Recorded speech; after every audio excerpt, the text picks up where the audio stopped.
Y ahora estamos en comunicación con Lucho Aguilar. Buenos días, Lucho.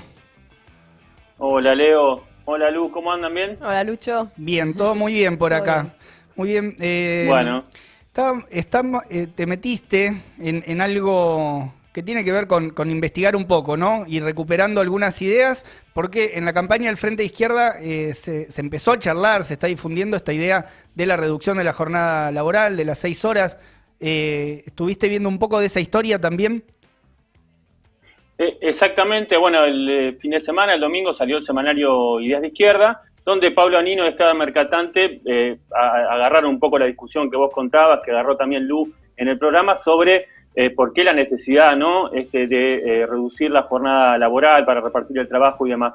Pero esa idea obviamente tiene un trasfondo histórico, entonces nos metimos también un poco en la historia de esa pelea por el tiempo de trabajo. Carlos Marx decía, ¿no?, en el Capital, que había una guerra civil prolongada por la jornada laboral, más o menos manifiesta, ¿no?, entre el capital y los trabajadores. Y esa pelea se expresó, bueno, obviamente el hecho más conocido por todos es los mártires de Chicago, ¿no? Por eso recordamos el 1 de mayo, fue en 1886, pero nos metimos en algunas historias que tienen que ver con, bueno, con nuestro país, ¿no? Así que recorrimos en una nota 10 rebeliones, así arrancando con foto sepia como la que tengo acá yo acá arriba, pero más de nuestra clase trabajadora, que fueron peleas por la jornada de trabajo. Así que si tiene un ratito le quería contar algunas de esas historias que recorrimos con postales. Acá vamos a hablar de algunas de ellas. La primera, no sé si tenemos la foto, pero tiene que ver con la primera huelga que se recuerda, por lo menos en Argentina, que fue la huelga de los tipógrafos en 1878. Se trabajaba muchas horas en todos los, ahí lo podemos ver. Bueno, para quienes no pueden ver, se ve una foto donde hay muchos obreros y también muchos niños que también eran obreros, que trabajaban muchas horas en las imprentas. Entonces, bueno, van a la huelga el 2 de septiembre de 1878 y bueno, ¿qué hacen los patrones? Le mandan a trabajar, quieren mandar el trabajo a Montevideo, y el sindicato uruguayo les dice que no, que nada va a salir de ahí en apoyo a la pelea, que finalmente triunfa y consiguen no solo un aumento de salarios, sino las 10 horas, que hoy nos parece un montón, pero en ese momento era una gran conquista de la clase trabajadora. Eso fue antes incluso de 1868, antes de la rebelión de Chicago, ¿no? Así que bueno, después, el 1 de mayo, son los primeros actos en la Argentina por el Día del Trabajador, y se suceden, los trabajadores incluso van y presentan en el Congreso un petitorio que se imaginan a dónde fue a parar.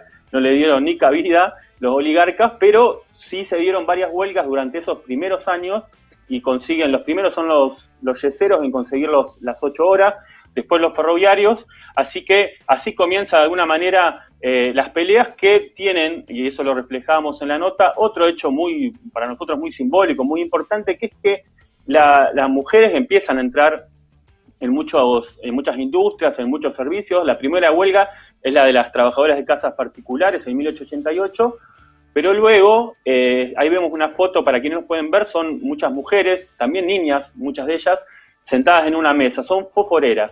Bueno, está la huelga de las telefónicas, de las zapateras, de las costureras, pero en 1906 hay una huelga que conmueve al país, que arranca en Barracas, acá cerca de acá en mi barrio, y se extiende hasta incluso Entre Ríos, que es también porque trabajaban, no solo cobraban 2 mangos, sino que trabajaban entre 12 y 15 horas, y además tenían problemas por las emanaciones, ¿no?, en los pulmones, en todo. La lucha dura 5 meses y consiguen parte de sus reclamos, pero sobre todo instalan a la mujer trabajadora dentro de un mundo sindical obviamente muy machista, pero bueno, eso fue una de las primeras huelgas por la jornada de las mujeres trabajadoras. Así que esa es, Leo, Lu, por ahí una primera etapa que tiene que ver con todas las primeras huelgas que se dieron en los inicios del movimiento obrero. Tienen que ver muchas con la pelea por la jornada. Después está la gesta, bueno, la Patagonia Rebelde, la Semana Trágica, donde los trabajadores de Bacena también enfrentaban jornadas de 11 horas.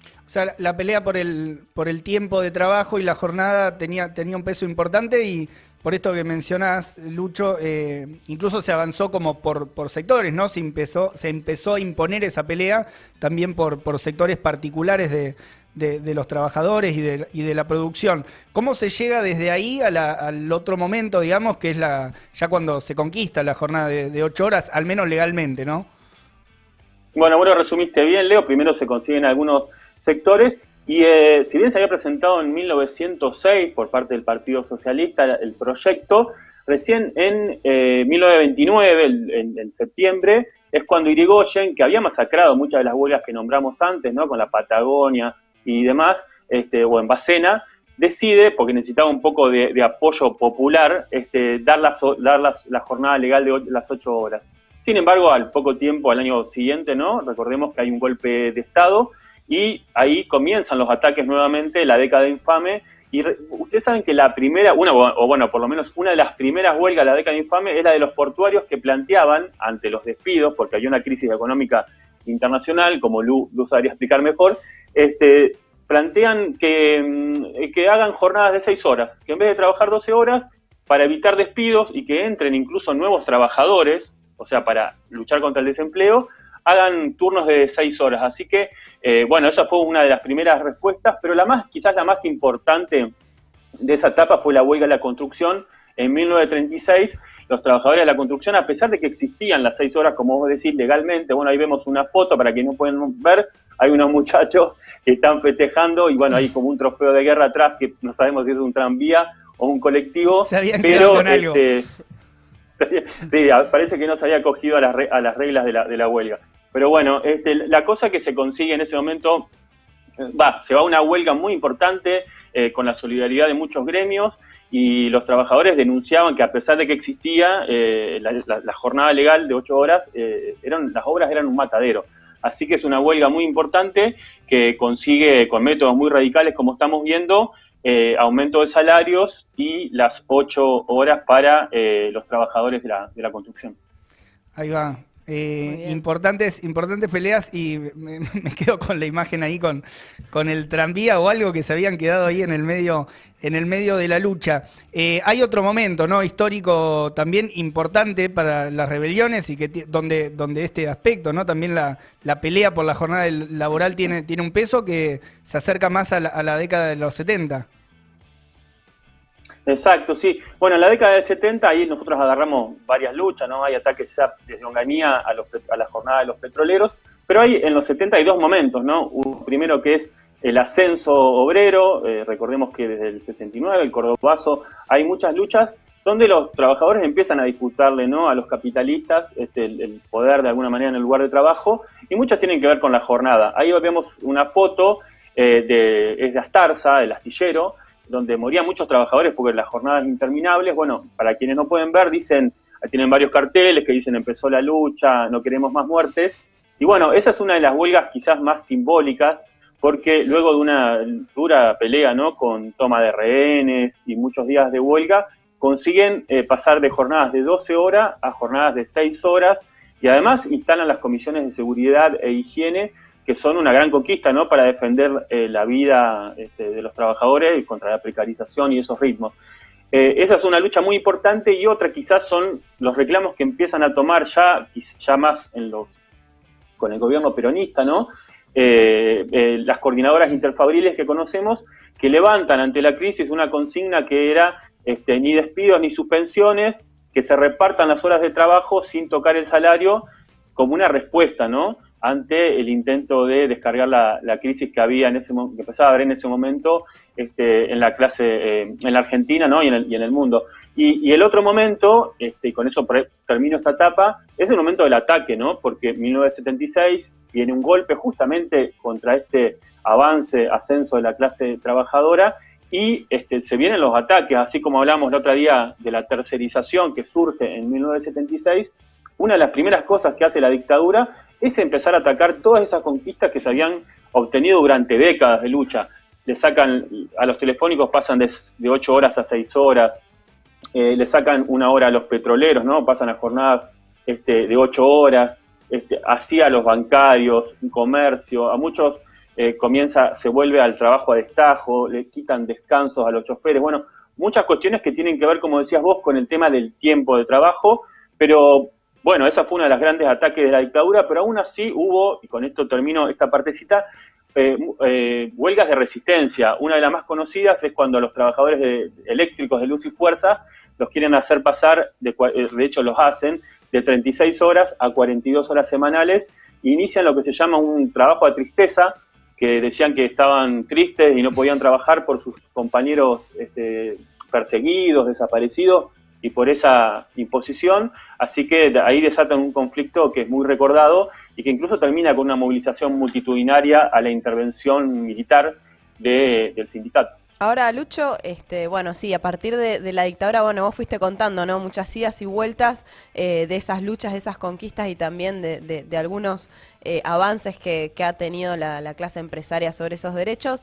Ahora vemos la jornada legal es de 8 horas, pero también hay muchos que trabajan más, o sea, que en los hechos trabajan más. ¿En qué situación estamos?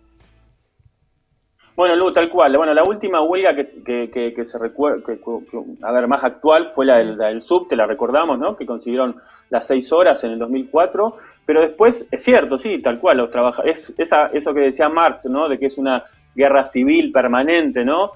Más o menos encubierta por la pelea por la jornada, se siguió dando, y los empresarios siempre intentan, durante el neoliberalismo lo lograron, y siempre intentan imponer más trabajo, porque justamente de ahí vienen sus ganancias, ¿no?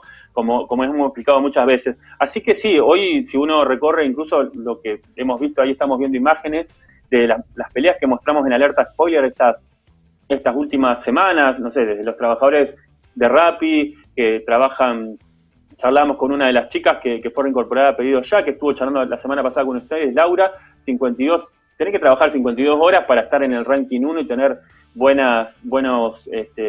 que te den buen laburo, buenos pedidos. Si vos vas por ejemplo, a los trabajadores tercerizados de Sur, trabajan 10, 12 horas, como denunciaron acá, a pesar de que los efectivos Luz y Fuerza todavía tienen las 7 horas.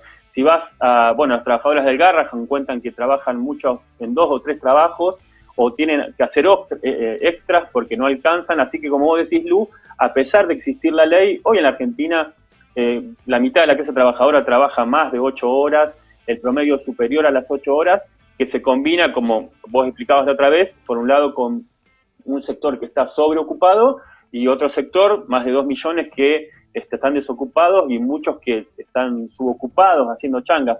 Así que bueno, por eso tiene mucha vitalidad el planteo del Frente de Izquierda que nombrabas al principio, Leo, por la reducción de la jornada, por la jornada de 6 horas, obviamente con un salario que alcanza a cubrir la canasta familiar, y por eso queríamos recorrer todas esas historias, porque de alguna manera esas tradiciones nutren la lucha por el tiempo de trabajo, ¿no? Y por el tiempo libre también. Y una historia